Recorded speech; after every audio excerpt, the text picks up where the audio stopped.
मजा आएगा ना भिड़ो। तो हेलो एवरीवन, वेलकम है, स्वागत है आप सबका फिर से एक और नई वीडियो में। और जो कि फिर से होने वाली है अपनी बाइक पे भाई R15 वर्जन 4 लेटेस्ट कलर। तो भाई देखो, लोग बहुत कुछ चीज़ें बताते हैं बाइक के बारे में, तो आज भी मैं कुछ आप लोगों के साथ शेयर करना चाहता हूँ कि R15 वर्जन 4 के एडवांटेजेस और प्लस डिसएडवांटेजेस क्या है। अच्छाई है तो बुराई भी होती है, तो हम सब डिस्कस करेंगे। वीडियो अच्छी लगेगी तो लाइक कमेंट शेयर करके सपोर्ट करना, और सब्सक्राइब तो भाई करना आपका फ़र्ज़ बनता है, क्योंकि तुम्हारा भाई रेगुलर हो रहा है धीरे धीरे। तो लेट्स गो, करते वीडियो स्टार्ट। तो सबसे पहले पॉइंट हम डिस्कस करते हैं, तो भाई वो है सबसे पहले जो चीज़ रोड प्रेजेंस की बनाती है वो इसकी अट्रैक्टिव लुक, शार्प लुक। तो भाई ये बाइक ना मुझे कहीं ना कहीं R7 से इंस्पायर लगती है। एक तरह से आप इसको R7 बेबी ही समझ लो। तो ये बाइक की लुक्स, फ्रंट आप लुक देख सकते हो, कुछ ऐसी लुक आती है जो कि बहुत ज़्यादा शार्प है। और इस यूनिक गोल्डन और जो मैट ब्लैक कलर का कॉम्बिनेशन बैठा ना भाई, डैम गुड है। और अगर मैं बात करूँ साइड प्रोफाइल की, तो कुछ ऐसी प्रोफाइल है जो कि साइड से भी मस्त दिखती है भाई। तो मेरा मेन रीज़न तो भाई इस बाइक को बाय करने का सिर्फ यही था कि लुक्स एंड ऑल जो मेरे को इसकी शुरू से पसंद है। R15 यामाहा ने किसी भी तरह की कसर नहीं छोड़ी। अगर बैक प्रोफाइल देखनी है तो भाई चेक करो यार एक बारी। तो बढ़ते हैं भाई इसके दूसरे पॉइंट पे, वो है इसके USD फोक्स यानी कि सस्पेंशंस। भाई इन सस्पेंशंस की परफॉर्मेंस ऐसी है ना, तुम लीनिंग करो ठीक है, और एकदम से ब्रेकिंग करो या किसी पोर्ट होल को एक स्पीड के साथ कवर करो, तुम्हें ज़्यादा एफर्ट नहीं, तुम्हारे मतलब हाथों पे, तुम्हारी बैक पे किसी तरह का ज़्यादा प्रेशर नहीं आने वाला। हाँ, अगर मैक्स टू मैक्स तुम 100 से ज़्यादा पे कर रहे हो भाई पोर्ट होल क्रॉस, तो फिर तो समझ लो दर्द तो होएगी। बट मैं सीरियसली बताऊँ तो काफ़ी हद तक ये अपना जो शॉक होता है वो एब्जॉर्व कर लिया। तो ये भाई बहुत बढ़िया चीज़ है। तो अब अगर इसके थर्ड पॉइंट की बात करें तो वो है इसका इंजन। R15 का इंजन भाई नो डाउट बेस्ट इंजन है।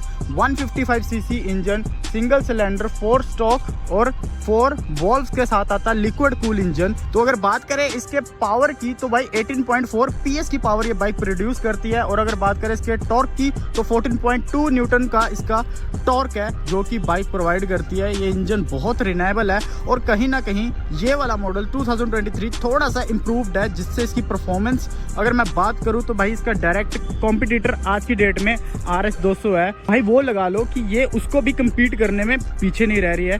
तो इसका इंजन बहुत सही है। तो अब अगर बात करते हैं इसके फोर्थ पॉइंट की, तो वो है भाई इसका क्विक शिफ्टर और प्लस अपना traction control. Quick shifter R15 version 4 में नहीं आता, मैं पहले बता दूं, बट कंपनी के पास आप ऑप्शन की तरह लगवा सकते हो।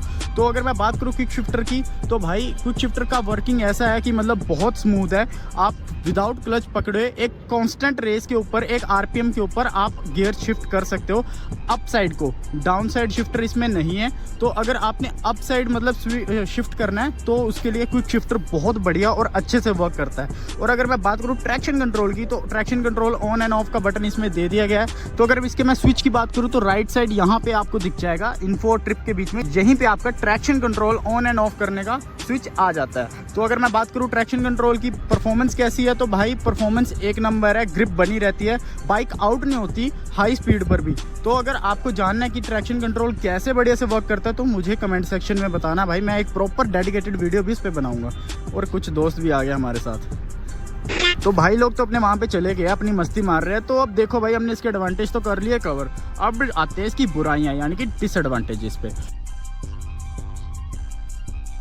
तो सबसे पहला डिसएडवांटेज हमारे कहीं ना कहीं इसका अग्रेसिव पोस्चर की वजह से ना बैक की ना लेनी की देनी हो जाती है, एक तरह से समझ लो आप। लॉन्ग राइड पे आप इस बाइक के साथ ज़्यादा ट्रैवल नहीं कर सकते, आपकी बैक रोने लग जाती है कि ज़रा स्टॉप करो बाइक को और मुझे रिलैक्स करने दो भाई। तो ये चीज़ बहुत ज़्यादा पेनफुल रहती है राइडर्स के लिए। अगर मैं बात करूँ इसके सेकंड पॉइंट की, तो वो है भाई इसका प्राइस। कहीं ना कहीं 2021 में इसका प्राइस काफ़ी अच्छा था, और आज की डेट में ये उससे लगा लो काफ़ी हद तक ज़्यादा हो चुका है। तो अगर बात करें 2021 के इसके प्राइस की, तो भाई 1,68,000 के आसपास इसका प्राइस था। बट आज की डेट में 2023 में इसका प्राइस ऑलमोस्ट 1,38,000 एक्स शोरूम बता रहा हूँ मैं, एक्स शोरूम पहुँच चुका है। तो भाई इसका प्राइस काफ़ी हद तक इंक्रीज़ हुआ है। फीचर्स एंड ऑल सब कुछ वैसा ही है, बट कहीं ना कहीं कंपनी सिर्फ कलर का ही चार्ज कर रही है, तो वो एक डिसएडवांटेज मुझे लगता है। तो अब अगर इसकी बात करूँ थर्ड डिसएडवांटेज इसकी, वो है भाई इसकी बिल्ड क्वालिटी। जी हाँ, कहीं ना कहीं कंपनी ने ना यार इसकी बिल्ड क्वालिटी पे ना थोड़ा सा कंजूसी कर दी है। जो R15 वर्जन 3 थी उसकी फिर ठीक थी, बट अगर मैं बात करूँ इसके बैक पैनल्स की तो भाई इसकी क्वालिटी दिन ब दिन घटिया होती जा रही है। मैं सच बताऊँ तो मेरे बहुत सारे दोस्त हैं जिनके पास वर्जन 4 है R15, और वो भाई उसकी सिर्फ बैक पैनल, और वो भी खास करके लेफ्ट साइड के, क्योंकि यहीं से लोग चढ़ते हैं और उतरते हैं, हल्का सा प्रेशर बढ़ता है तो भाई पैनल गया। और ये पैनल भी भाई कंपनी में कम से कम ना 2500 रुपये तक का ही मिलता है भाई, हर कंपनी में 2500 तक का ही मिलता है। और यही चीज़ ना इसकी बिल्ड क्वालिटी को दर्शाती है कि कितनी ज़्यादा लो है। अब अगर मैं बात करूँ इसके फोर्थ डिसएडवांटेज की, वो है भाई इसकी जो हमारे पिलियन भाई साहब होते हैं उनकी सीट की। तो भाई ये है बहुत ज़्यादा uncomfortable seat for the pillion. Reason एक शार्प लुक तो चलो मैं मानता हूँ, बट जब बंदा बाइक चलाने लगता है ना तो भाई राइडर के साथ साथ पिलियन को भी अपना पोस्चर बहुत अग्रेसिव करना होता है। अगर वो तेज़ भगा रहा है तो सबके लिए थोड़ी सी एक अनकंफर्टेबल बाइक रही है, चाहे वो राइडर हो चाहे पिलियन हो। और अगर बंदा ये बाइक ले रहा है तो इन 5 या 4 दुखड़ों को उसको सहना पड़ेगा।